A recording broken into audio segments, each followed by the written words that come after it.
ഞാൻ 2 ഗ്ലാസ് വെള്ളം ഇവിടെ വയ്ക്കാം. ഒന്നിൽ ചൂടുവെള്ളവും ഒന്നിൽ തണുത്ത വെള്ളവും. രണ്ടും വെള്ളമാണ്, പക്ഷെ ഒന്നിൽ ചൂടാണ്, ഒന്നിൽ നല്ല തണുപ്പുമാണ്. എങ്ങനെ അറിയും ഇത് ചൂടും തണുപ്പുമാണെന്ന്?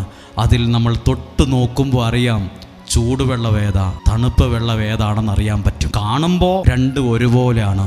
അതുപോലെ നിങ്ങളും ഈ പുസ്തകം കാണുമ്പോൾ ഓർക്കും ഇത് സാധാരണ ഒരു പുസ്തകമാണ്. കാണുമ്പം ഇതിനകത്തുള്ളതും സാധാരണ അക്ഷരങ്ങളുമാണ്. പക്ഷെ ഇതിൽ വിശ്വാസത്തോടെ തൊടുമ്പോൾ അറിയാം ആ ചൂടും ആ തണുപ്പും. സാധാരണ എടുക്കുമ്പോൾ ഇത് പുസ്തകമാണ്. എല്ലാ പുസ്തകത്തിലെയും അക്ഷരങ്ങൾ പോലെ അക്ഷരമുണ്ട്.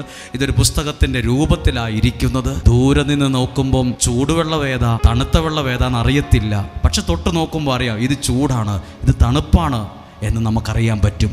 ഇതുപോലെ നിങ്ങൾ കേൾക്കുന്ന വചനം, നിങ്ങളുടെ കൈകളിലുള്ള ദൈവവചനം, അത് കാണുമ്പോൾ ഒരു പുസ്തകമാണ്. അതിനകത്തുള്ള അക്ഷരങ്ങളും സാധാരണയാണ്. പക്ഷേ അത് വിശ്വാസത്തോടെ